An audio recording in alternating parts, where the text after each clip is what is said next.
약점을 드러내는 건 사나운 짐승 우리의 스스로를 던져 넣는 꼴이다. 누구에게나 단점은 있다. 하지만 약한 모습을 다른 사람들 앞에서 드러내는 건 정말 위험한 일이다. 기다렸다는 듯 물어뜯으려고 달려드는 녀석들이 좀 많아야지. 약점을 드러낸 순간 우리의 몸과 마음은 엉망진창이 될 것이다. 사람의 마음에는 선한 구석도 있지만 악한 구석도 있기 마련이다. 악한 마음은 사소한 계기로 송곳니를 드러내기 일쑤다. 다른 사람의 약점을 잡거나 다른 사람의 불행을 지켜보는 것이야말로 악당의 가장 큰 즐거움이다. 남들 앞에서 내 신세를 한탄하지도 약한 소리를 내지도 말자. 결점이나 약점은 꼼꼼하게 감추고 늘 용의주도하게 행동하자. 혼자라는 것을 알면 운명은 가차없이 나를 공격한다. 삶이 평화로울 때는 주위에서 얼마든지 많은 친구를 찾을 수 있다. 그러나 삶이 힘들고 어려울 때 곁에 있어줄 친구는 구하기 어렵다. 단 한 명이라도 좋으니 이런 친구는 꼭 사귀어두는 것이 좋다. 인생이란 잘 풀리는 것 같다가도 한번 발을 헛디디면 온갖 역경에 휘말릴 수 있다. 어려울 때의 친구는 이럴 때 든든한 내 편이 되어줄 것이다. 혼자라는 것을 알게 되면 운명과 세상이 가차없이 나를 공격하지만 혼자가 아니라면 쉽사리 그럴 엄두를 내지 못할 테다. 황무지에 부는 돌개바람은 외톨이가 견디기에는 너무도 매섭다. 신뢰할 수 있는 평생의 친구와 서로 짐을 나눠 메고 슬픔을 공유할 수 있다면 어떠한 고난도 두렵지 않을 것이다. 미움의 원인은 생각보다 별것 아닌 경우가 대부분이다. 누군가에게 치명적인 공격을 받았거나 입에 담을 수 없을 만큼 모욕적인 폭언을 들었다면 그를 미워하게 되더라도 아무도 탓할 사람이 없을 것이다. 하지만 대개는 별것 아닌 이유가 미움을 불러일으키곤 한다. 그 녀석은 너무 건방져 기껏 충고했더니만 무시했다 이거지? 나 말고 다른 사람을 고르다니. 이런 이유로 남을 미워하는 것은 그저 자기중심적인 사고방식에서 비롯된 사사로운 감정이 앞선 까닭이다. 미움이나 반감을 대놓고 드러내면 결국 자기 평판만 말아먹게 된다.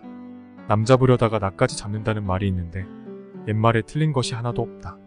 진실을 말할 때는 살짝 돌려 말하는 게 좋다. 진실은 마치 잘 듣는 약과 같다. 깊은 수령에서 헤어나지 못하는 이를 구원할 수도 있고 칠흑 같은 어둠 속에서 죄책감에 몸부림치는 이에게 빛을 되찾아줄 수도 있다. 하지만 좋은 약이 입에 쓰듯 진실도 직설적으로 내뱉는다면 상대방이 큰 충격을 받을 수도 있다. 그러므로 진실을 알릴 때는 그 쓴맛을 조금이라도 완화시키기 위해 단맛을 첨가하는 게 좋다. 살짝 돌려 말하거나 비유를 사용한다면 상대도 크게 거부 반응을 일으키지는 않을 것이다. 이미 지나간 일을 이야기하듯 간단하고 정중하게 전하는 것이 좋다. 당신의 마음은 이미 답을 알고 있다. 취직, 결혼 등과 같은 인생의 큰 고비에서 무엇을 기준으로 판단을 내려야 할까? 정답은 이미 마음속에 있다. 평소에 잘 단련해둔 마음은 언제든 우리의 든든한 편이 되어줄 것이다. 다른 사람의 도움을 너무 믿지 마라. 점이나 예언자의 말에도 의지할 것 없다. 가장 믿어야 할 사람도 최종적인 결단을 내려야 할 사람도 바로 나 자신이다. 우리의 마음은 언제나 정답을 알고 있기에 그 어떤 역경을 만나도 잘 극복할 수 있다. 마음의 소리에 귀 기울여보자. 틀림없이 위안과 기쁨을 주는 대답을 건넬 것이다. 그치지 않는 비는 없고 동트지 않는 밤은 없다. 노련한 선장은 항해 중 폭풍우를 만나면 돛을 내리고 닻을 고정한 다음 안전한 항구로 잠시 피신한다. 그는 이것이 가장 현명한 방법이라는 사실을 잘 알고 있다.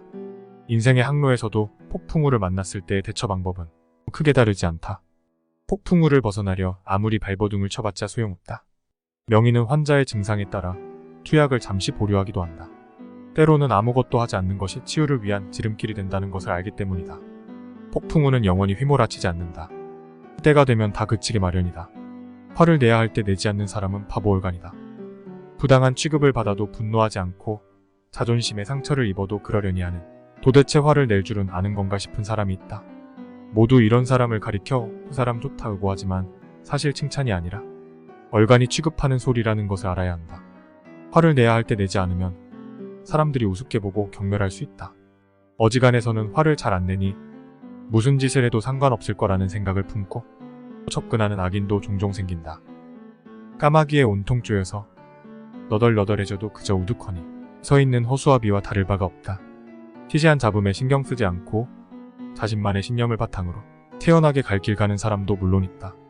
하지만 이들은 사람 좋다는 비웃음 섞인 말을 듣지는 않는다. 착각하지 말자. 남의 불행으로 인해 당신까지 죽지 마라. 늪에 빠진 사람을 알아보라. 그리고 그를 경계하라.